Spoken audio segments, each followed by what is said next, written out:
আসসালামু আলাইকুম সবাইকে। এসএসসি 26-এর শিক্ষার্থীরা এবং পরবর্তীতে যারা দেখবা এসএসসি পরীক্ষার্থী আছো, তোমাদের পরীক্ষা খুবই কাছে। তাই তোমাদের তানভীর ভাইয়া নিয়ে আসলো রচনার জন্য একটা সাজেশন ভিডিও। এই ভিডিওতে আমরা দেখব যে কোন রচনাগুলো গুরুত্বপূর্ণ। রচনার সাজেশন তোমাদের অনেক কথাবার্তার পরে এটা আমি রেডি করছি অনেক কষ্ট করে, ঠিক আছে। আর রচনায় কিভাবে হচ্ছে ভালো করা যায়, রচনায় ভালো করার টেকনিকটা সম্পর্কে আমরা জানবো, ঠিক আছে। প্রথম যে কথা, বইয়ের বাইরে থেকে রচনা ইনশাআল্লাহ আসবে না। তোমরা যদি বিগত বছরের প্রশ্নগুলো খেয়াল করে দেখো, দেখবা সব রচনা তোমাদের বইয়ের ভিতরে যেই রচনাগুলো দেওয়া আছে সেখান থেকে আসতেছে। এর বাইরে কিন্তু কোনো রচনা আসে না। এটা একদম তোমরা সন্দেহ ছাড়া বা কোনো ধরনের কনফিউশন ছাড়া হচ্ছে তোমরা বইয়ের রচনাগুলো পড়তে পারো। প্রথম কথা হচ্ছে, বইয়ের রচনা অনেক বেশি নাই। 20 মার্কের জন্য এতগুলো রচনা পড়া কি অর্থিট?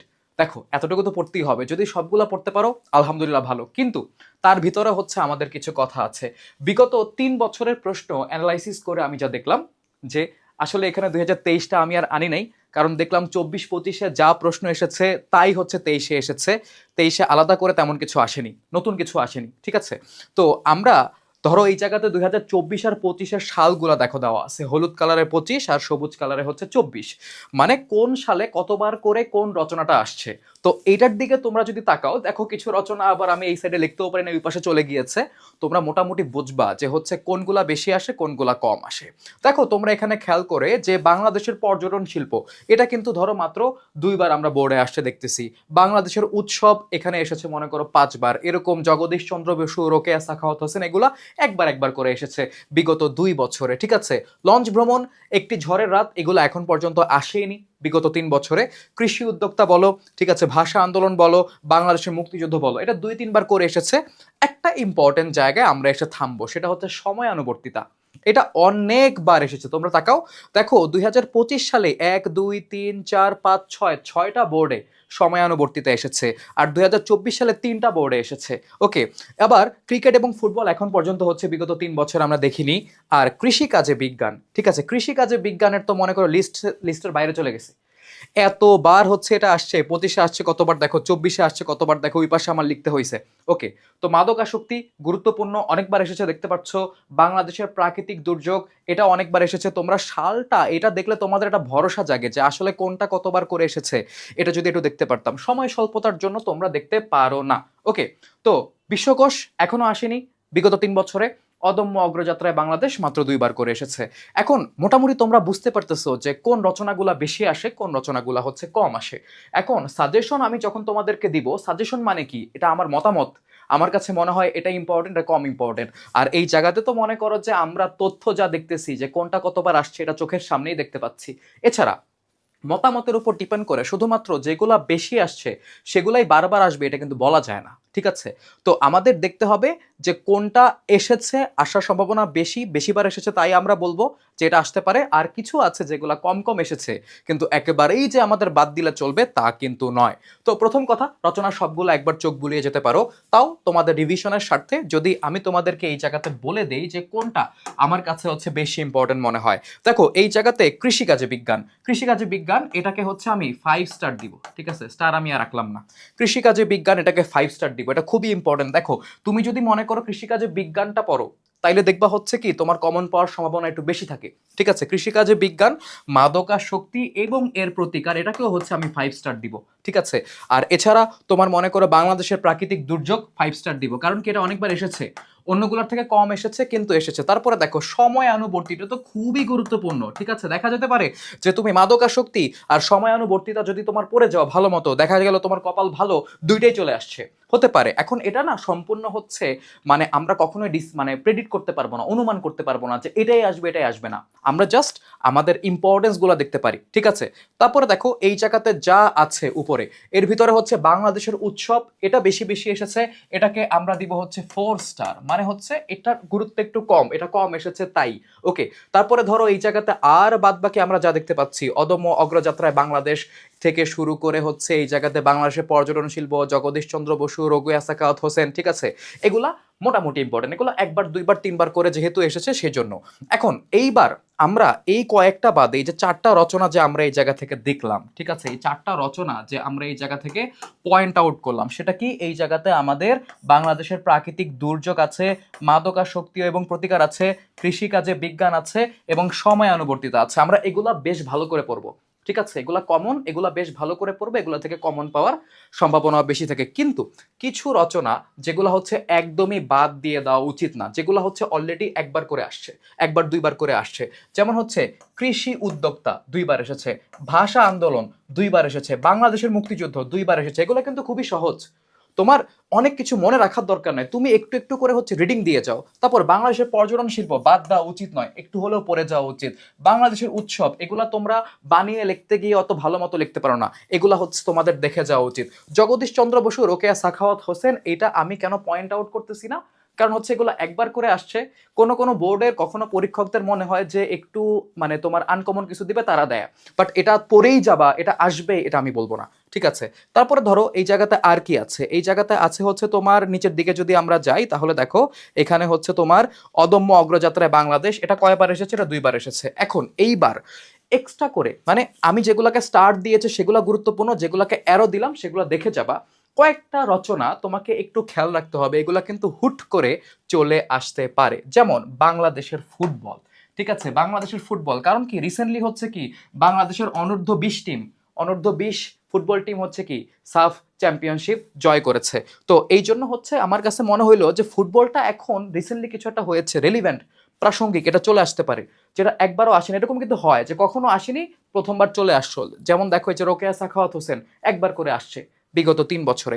তো বাংলাদেশের ফুটবলটা হচ্ছে ইম্পর্টেন্ট। তারপরে ধরো এই জায়গাতে কিছু তোমার মানে আজব আজব জিনিসপত্র আছে, সেগুলো তোমরা একটু খেয়াল করে দেখবা, যেগুলো এক দুইবার করে আসছে। বিশেষ করে হচ্ছে আমাদের সিলেট বোর্ডে যারা আছো, সিলেট বোর্ডের এই মানে টেন্ডেন্সি আছে উল্টাপাল্টা কোশ্চেন মাঝে মধ্যে হচ্ছে করে দেয়। তো আমরা এক্সট্রা করে হচ্ছে এই বাংলাদেশের ফুটবল এই টপিকটা মানে এই তোমার হচ্ছে রচনাটা একটু খেয়াল করে যাবো। আর ক্রিকেট বাংলাদেশ, ধরো তুমি কোনো কিছু পারো না, 3টার একটাও কমন পড়ে নাই, ক্রিকেট আসছে, এটা কি তোমার অনেক কিছু পড়ে লিখতে হবে না, তুমি অলরেডি অনেক কিছু জানো, ঠিক আছে। পরীক্ষার আগে পড়ে লিখলেই যে নাম্বার পাওয়া যায় এরকম না, ঠিক আছে, একদম ওরকম সিচুয়েশনে তুমি কিছু একটা জানো, তোমাকে লিখে দেওয়া লাগবে, পরীক্ষার খাতা খালি রাখলে হচ্ছে চলবে না। তো আমরা মোটামুটি হচ্ছে এই জায়গাতে যা দেখলাম এর মধ্যে আমি জাস্ট বললাম যে স্টার্ট দেওয়াগুলো বেশি ইম্পর্টেন্ট, বাকি যেগুলো অ্যারো দিয়ে দিছি সেগুলো তোমরা পড়ে যাবা, দেখে যাবা। এবং বাংলাদেশের ফুটবল এটা যেহেতু বিগত 3 বছর একবারও আসেনি, আমার কাছে মনে হচ্ছে এইটা হয়তো ইম্পর্টেন্ট চলে আসতে পারে।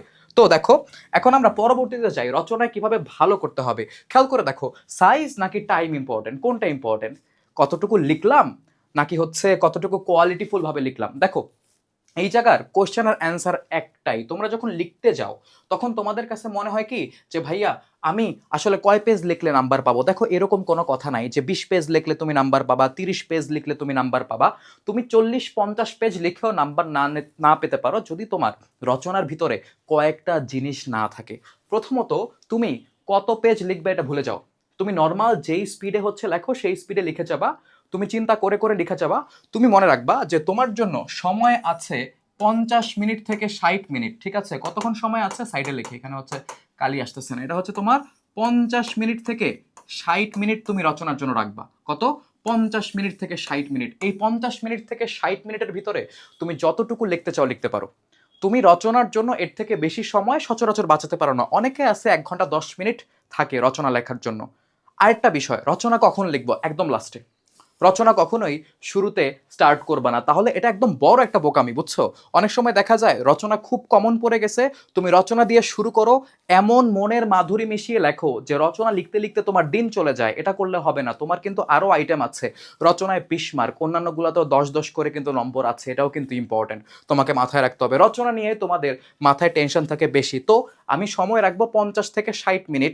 এই 50 থেকে 60 মিনিটের কম যাতে আমার সময় না থাকে রচনার জন্য, এইটা মাথায় রেখে তুমি হচ্ছে রচনাটা লেখা শুরু করবা, এরপরে ইনশাল্লাহ যতটুকু হয়। ওকে, 2 নাম্বার যে বিষয়টা সেটা তোমাদেরকে মনে রাখতে হবে, রচনা তুমি যত বড়ই লেখো ম্যাটার করে না, তোমার রচনার উপস্থাপনটা সুন্দর হতে হবে। তুমি কিভাবে তোমার লেখাটাকে উপস্থাপন করতেছো, মানে তোমার লেখাটা হাতের লেখা সুন্দর হবে না কুৎসিত হবে ডাজেন্ট ম্যাটার, তোমার লাইনগুলা স্ট্রেইট আছে কিনা, তুমি ওরকম প্যারা মেনটেন করে লিখছো কিনা। প্যারা তো বুঝো, মানে তুমি যদি প্যারাগ্রাফের মতো লিখে যাও, এক লাইনের পর আরেক লাইন সুন্দর হয় না, তুমি একটু প্যারা প্যারা করে লিখো, তুমি একটু পয়েন্ট করে লেখো, তুমি একটু নীল কালির ব্যবহার করো। ওকে, তো এই জিনিসপত্রগুলা কিন্তু ম্যাটার করে রচনার ভিতরে। মানে তুমি জাস্ট হচ্ছে লিখেই গেলা, পেজ গুনে গেলা, তাইলে কিন্তু হবে না। দেখো, সবার আগে কিন্তু আমাদের চোখে টিচার যখন তোমার খাতাটা খুলবে, সে তোমার খাতার দিকে হচ্ছে সবার আগে তাকাবে, মানে তার প্রথম মানে ইমপ্রেশনটা হচ্ছে তোমার খাতার দেখার পরে আসবে, বাকিটা কিন্তু সে পড়ে দেখবে। তো দেখেই যদি তার কাছে ভালো না লাগে, প্রেজেন্টেশনে যদি সুন্দর না হয়, তাহলে কিন্তু নম্বর পাবে না। দ্বিতীয় সবচেয়ে ইম্পর্টেন্ট যে বিষয়টা এই লাইনে, সেটা হচ্ছে পয়েন্ট। আমি তোমাদেরকে সবসময় বলি, রচনাতে ভালো নম্বর পাওয়ার খুব বড় একটা জায়গায় হচ্ছে তুমি পয়েন্ট সাব পয়েন্টগুলা কিভাবে বানাও। মানে তুমি হচ্ছে বইয়ের ভিতরে কতগুলা পয়েন্ট দেখলা, এই পয়েন্টগুলাই হচ্ছে তুমি লিখে গেলা পরীক্ষায়, তাহলে কিন্তু হবে না। নিজের মতো করে চিন্তা করে কিছু পয়েন্ট তৈরি করো এবং সেই পয়েন্টগুলো হচ্ছে লেখো। যেমন তোমাদের যদি আমি এক্সাম্পল দেই যে কৃষিকাজে বিজ্ঞান, এখন কৃষিকাজে বিজ্ঞান তুমি যখন হচ্ছে লিখতেছো, তো তখন হচ্ছে তুমি একটা পয়েন্ট ধরো হচ্ছে কথার কথা চিন্তা করলা যে বিজ্ঞান ব্যবহার করে বা বিজ্ঞানের প্রযুক্তি ইত্যাদি ব্যবহার করে কৃষিকাজে কিভাবে উৎপাদন বাড়ানো যায়। তো তুমি সেই জায়গাতে কতগুলো আলাদা আলাদা পয়েন্ট করলা যে দেখেন এইভাবে হচ্ছে মানে ইয়াটা বাড়ানো যায়, উৎপাদন বাড়ানো যায়। বা ধরো হচ্ছে মাদকাসক্তি ব্যাপারে যদি আমরা বলি, তাহলে মাদকাসক্তি একটা পয়েন্ট ধরো, মাদকাসক্তির রচনাটা পয়েন্ট হচ্ছে মাদকাসক্তি প্রতিকারের উপায়, ঠিক আছে? তো সেই জায়গাতে তুমি কতগুলা সাব পয়েন্ট বানালা যে পরিবারের দায়িত্ব, সমাজের দায়িত্ব, বন্ধু বান্ধবের দায়িত্ব, তারপর হচ্ছে স্কুল কলেজ শিক্ষা প্রতিষ্ঠানের দায়িত্ব, সরকারের দায়িত্ব, ধর্মীয় প্রতিষ্ঠানের দায়িত্ব। দেখো কতগুলা পয়েন্ট হয়ে গেল, তাই না? এরকম ভেঙে ভেঙে লেখবা, তোমার লেখাটাকে কিন্তু গুছায় আনতে হবে। তোমার রচনা পুরাটা তোমার টিচার পড়ে দেখবে না, তোমার পয়েন্টগুলোকে দেখবে আগে, যে ও আসলে লেখাটাকে ভাগ করেছে কিভাবে। প্রবন্ধ মানে কি, তুমি একটা বিষয়ের ব্যাপারে যা জানো সবকিছু হচ্ছে এই প্রবন্ধের ভিতরে নিয়ে আসবা, বুঝছো? পয়েন্ট মেক করা, নিজের মতো করে পয়েন্ট মেক করতে শিখো, ঠিক আছে? ভূমিকা এবং উপসংহার বাদে, ভূমিকা এবং উপসংহার তো লিখতেই হবে, এর বাদে মাঝখানে যা যা আসবে তুমি করো, পয়েন্ট করবা সুন্দর মতো। হচ্ছে কি করবা, দেখো এরকম ধরো হচ্ছে একটা পয়েন্ট লিখলা, ঠিক আছে? ধরো এই একটা পয়েন্ট লিখলা, যে এই একটা পয়েন্ট লিখলা, তারপর সেটার মনে করো এক নম্বরে আসবে এটা, ঠিক আছে? ধরো তুমি ইয়া দিয়ে লেখো, বাংলায় লেখো, ধরো এটার এক নাম্বার সাব পয়েন্ট লিখবা, ঠিক আছে? তারপরে দুই নাম্বারটার নাম লিখে সেটার ব্যাপারে লিখবা, তিন নাম্বারটা লিখে সেটার ব্যাপারে লিখবা। তুমি সাইজ নিজে নির্ধারণ করবা, তিন লাইন লিখবা, 4 লাইন লিখবা, 5 লাইন লিখবা, এটা ডিপেন্ড করে তুমি কি লিখতে চাচ্ছ, বুঝছো? এরকম ভাবে যখন তুমি লিখবা, তখন কিন্তু তোমার রচনার লেখাটা সুন্দর হয়। কিরকম, ধরো এখন এরকম করবা না যে ধরো এখানে লিখছো যে মনে করো যে এক নাম্বার তোমার পয়েন্টটার নাম হইতেছে কথার কথা যে মাদকাসক্তি প্রতিরোধের উপায়, হ্যাঁ, লিখে তুমি সুন্দর একটা দাগ দিছো নিচে, খুব ভালো। এরপর এই জায়গা থেকে লেখাটা শুরু করো না, তুমি হচ্ছে একটু গ্যাপ দাও, একটু গ্যাপ দিয়ে ধরো এই জায়গাতে তুমি লেখো যে পরিবারের দায়িত্ব, ঠিক আছে? পরিবারের ভূমিকা, কি ভূমিকা আছে, এটা শেষ। তারপরে ওইটা শেষ হওয়ার পরে একটু গ্যাপ দিয়ে তুমি লেখো যে স্কুল বা বিদ্যা প্রতিষ্ঠানের বা শিক্ষা প্রতিষ্ঠানের ভূমিকা। তো জিনিসটাকে প্রেজেন্ট করতে হবে সুন্দর হবে। পয়েন্ট এবং সাব পয়েন্ট বানাতে পারা খুবই গুরুত্বপূর্ণ, এগুলা পরীক্ষার হলে বানাতে পারবে না, এগুলা এখন পরীক্ষার আগে চিন্তা করে যাও কিভাবে বানাতে হবে, ঠিক আছে? কোটেশন অনেকে ব্যবহার করে, তোমরা দেখবে যে এরকম ইনভার্টেড কমা দিয়ে একটা লিখে তারপর হচ্ছে শেষ হলে তোমরা একটা কোটেশন দিয়ে দাও, তারপর লিখে দাও এটা কোন ব্যক্তি বলেছে। অনেকে হচ্ছে কবিতার লাইন রচনার শুরুতে আনে, হ্যাঁ সুন্দর জিনিস, কিন্তু প্রাসঙ্গিক হইতে হবে। উল্টা পাল্টা ধরো তোমার মন চাইলো এটা দিয়ে দিলা, হইলো না। তোমার রচনার সাথে জিনিসটা প্রাসঙ্গিক হতে হবে প্রথমত। ব্লু পেন ব্যবহার করার যে বিষয়টা 3 নাম্বার, এটা খুবই গুরুত্বপূর্ণ। কারণ কি জানো, তুমি রচনায় অনেক কিছু লিখবা, ধরো তুমি রচনার একটা অংশে খুবই গুরুত্বপূর্ণ কিছু তথ্য দিছো, ধরো তুমি নিউজ পেপার থেকে পাইছো বা উইকিপিডিয়া থেকে পাইছো বা যে কোনো জায়গা থেকে পাইছো। এখন টিচার তো মনে করো পৃষ্ঠা উল্টায় গেল, তার হাতে সময় কম, সে তো ওটা খেয়াল করবে না। কি করবা জানো, ধরো তুমি লিখছো যে এটা, ধরো কথার কথা 23.01%, কোন একটা জিনিস তুমি লিখছো যে এটার হার এত পার্সেন্ট, কথার কথা। তো এই 23.01% লেখাটাকে তুমি নীলকালি দিয়ে লেখো, লাইনের মাঝখানে, হ্যাঁ নীলকালি দিয়ে লেখো, ঠিক আছে? তাহলে টিচারের চোখে পড়বে যে ও আচ্ছা আচ্ছা, এখানে তো এক্সট্রা একটা তথ্য উপস্থাপন করছে, তাই না? তো নীলকালি ব্যবহার করতে হবে। তুমি পয়েন্টের নামগুলা নীলকালিতে লেখো। তুমি যদি কোনো মানে তোমার উক্তি বা হচ্ছে কোনো কবিতার লাইন দিয়ে শুরু করতে চাও, সেটা নীলকালি দিয়ে লেখো। তুমি তথ্য নীলকালি দিয়ে লেখো। তুমি যদি কোনো মানুষের নাম ওইখানে মেনশন করো, ঠিক আছে, যে তুই যে জিনিসটা তুমি জানো যে আসলে তোমার সহপাঠীরা সেটার ব্যাপারে যায় না, তুমি জানো, তোমার মাথায় তথ্য আছে, তুমি ওই ব্যক্তির নামটা নীলকালি দিয়ে লেখো। এক্সট্রা কোনো তথ্য যদি উপস্থাপন করতে চাও, নীলকালি দিয়ে লেখো, যাতে যে খাতা দেখবে তার চোখে পড়ে। আরেকটা জিনিস যেটা তোমাকে অনেকেই বলবে না, বলবে বই পড়ে চলে যাও, না, তুমি যদি পারো কেন করবা না, তুমি যে রচনাটা পড়তেছো এই রচনায় ভালো নাম্বার আনার জন্য তুমি কিছু তথ্য উপস্থাপন করতে পারো, ঠিক আছে? কিছু চার্ট দেখবে এরকম টেবিল দেওয়া থাকে, ঠিক আছে? এগুলো কোথায় পাবা, চ্যাট জিপিটি আছে, ঠিক আছে, গুগল আছে, নিউজ পেপার আছে, তুমি যেখান থেকে পারো, বাট তোমার এটা অথেন্টিক হইতে হবে। ভুয়া হইলে কিন্তু চলবে না, অথেন্টিক জিনিস থাকা লাগবে। তো তুমি ধরো কোন একটা জিনিস, ধরো তোমার একটা টপিক যদি এই জায়গা থেকে আমি রচনার টপিক যদি দেখি, কি টপিক আছে, ধরো সিম্পলি একটা হচ্ছে আমরা দেই যে কৃষিকাজে বিজ্ঞান একটা টপিক, ঠিক আছে, এটা একটা রচনার টপিক। তো এই জায়গা থেকে তুমি দেখলা যে বিজ্ঞান বা বৈজ্ঞানিক প্রযুক্তি ব্যবহার করে কৃষি উৎপাদন কি পরিমাণ বৃদ্ধি পেয়েছে বিগত 10 বছরে, এটা একটা তথ্যচিত্র তুমি কোনো একটা জায়গা থেকে পেয়েছো। সোর্স থাকা লাগবে, সূত্র থাকা লাগবে, বুঝতে পারছো? তুমি সেটা তোমার পরীক্ষায় নিয়ে আসো, খাতার মধ্যে নিয়ে আসো, কোনো সমস্যা নাই, কোনো সমস্যা নাই। তুমি যদি টেবিল আঁকতে চাও, পেন্সিল দিয়ে টেবিল আঁকো, টিচাররা কলম দিয়ে টেবিল আঁকা পছন্দ করে না। টেবিল কি এখন জিজ্ঞেস করতে পারো, ভাই টেবিল জিনিসটা আবার কি? আরে বেটা, টেবিল মানে হইতেছে এই যে এটাই, যে এরকম এরকম যে ছক ছক করে যে আমরা উপস্থাপন করি সেইটা। ওকে, এটা পেন্সিল দিয়ে করো, বাকি লেখা কলম দিয়ে লেখো। টিচাররা কলম দিয়ে টেবিল করলে পছন্দ করে না, বুঝছো? আমি টিচার হলে আমার প্রবলেম ছিল না, বাট যে খাতা দেখবে তার প্রবলেম হতে পারে।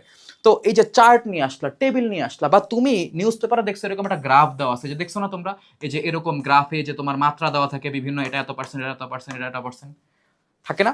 তোমার মন চাইছে, তোমার কাছে মনে হয়েছে এটা আমার লেখার সাথে বা আমার পড়া রচনার সাথে প্রাসঙ্গিক, নিয়ে আসো, নাম্বার বাড়বে ইনশাল্লাহ, টিচার পছন্দ করবে, কারণ অন্যরা এগুলো করে না, তুমি করো। তোমার যদি বেশি প্যারা মনে না হয় তুমি করো, কিন্তু এটার জন্য তোমাকে অবশ্যই সূত্র দিয়ে দিতে হবে, মানে তথ্য সূত্র। মানে এটা তুমি কোত্থেকে পেয়েছো? পেপারে পেয়েছো, পেপারের নাম দিয়ে দাও, ঠিক আছে। কোনো ওয়েবসাইট থেকে পেয়েছো, ওয়েবসাইটের নাম মেনশন করো, ঠিক আছে। বা অন্য কোনো বই থেকে দেখেছো, বইয়ের নাম মেনশন করো, টিচার যাতে বুঝে তুমি এটা ভুয়া বানায় লেখো নাই, বুঝছো? তো এরকম চার টেবিল এগুলো কিন্তু রচনায় সেই নাম্বার আনে। ওকে, 4 নাম্বার দেখো, ভূমিকা এবং উপসংহার। সবসময় মনে রাখবা, স্টার্টিং ইজ অলওয়েজ ইম্পর্টেন্ট। তুমি কি দিয়ে শুরু করতেছো সেটা ইম্পর্টেন্ট। তুমি রচনার মাঝখানে কি লিখছো সেটা টিচার প্রথমে দেখবে না, টিচার প্রথমে দেখবে তুমি রচনার শুরুতে কি লিখেছো। রচনার শুরুতে লিখে যদি মনে হয় যে তুমি উঙ্গা বুঙ্গা জিনিসপত্র লিখে রাখছো, কাকের ঠ্যাং বগার ঠ্যাং লিখে রাখছো, টিচার কিন্তু অপছন্দ করবে, বাকিটা পড়েও দেখবে না। এটা কিন্তু খুবই ইম্পর্টেন্ট, স্টার্টিং ইম্পর্টেন্ট। তাই ভূমিকাটা সুন্দর করে শুরু করো, ঠিক আছে, ভূমিকা সুন্দর করে শুরু করো। বইয়ের ভূমিকা ভালো লাগে না, নিজে একটু ভাবো, ঠিক আছে, বা অন্যান্য নেট ইউজ করো, চিন্তা করো। তোমরা তো পড়াশোনায় এফোর্ট দিতে চাও না, দিলে কিন্তু পড়াশোনা অনেক ইজি, বুঝছো? আর উপসংহারের কথা কেন বলছি, স্টার্টিং এবং এন্ডিং দুইটাই ইম্পর্টেন্ট, স্টার্টিং বেশি ইম্পর্টেন্ট। অনেক সময় দেখা যায় টিচার তুমি শুরুতে আর লাস্টে কি লিখছো, উপসংহারে গিয়ে কি লিখছো এটা দেখে। ভূমিকা মানে কি, রচনার ব্যাপারে তুমি একটা ইন্ট্রোডাকশন দাও যে রচনাটা এইটা নিয়ে। এই যে মানে কৃষিকাজে বিজ্ঞান ব্লা ব্লা, আমরা দেখি কৃষিকাজ বাংলাদেশে এই বিজ্ঞান প্রযুক্তির ব্যবহার হচ্ছে বা হয় না, আমাদের কৃষিকাজ মানে কৃষি যে হচ্ছে খাতটা আছে এটা এগিয়ে যেতে পারে, এই এই প্রতিবন্ধকতা আছে, 4-5 লাইনে সুন্দর করে শেষ করে দাও ভূমিকা। মানে ভূমিকা হচ্ছে পুরা রচনায় তুমি কি নিয়ে কথা বলবা সেটা একটা বেসিক আইডিয়া দেওয়া সুন্দর করে। আর উপসংহার হচ্ছে তুমি রচনায় এতক্ষণ ধরে যা আলোচনা করছো সেটা একটা সামারি, সুন্দর সামারি, বুঝছো? এই সামারিটা তোমার নিজের যোগ্যতায় নিজে চিন্তা করে দিতে হবে, নিজের ব্রেন ইউজ করে দিতে হবে, ঠিক আছে। তো এই যে জিনিসপত্রগুলো ভাইয়া, ইনশাল্লাহ যদি তুমি এগুলো ফলো করো না, দেখবা তোমার রচনায় নাম্বার অনেক বেড়ে গিয়েছে। বাকিটা তোমার নিজের এফোর্টের উপর। শুভকামনা সবাইকে।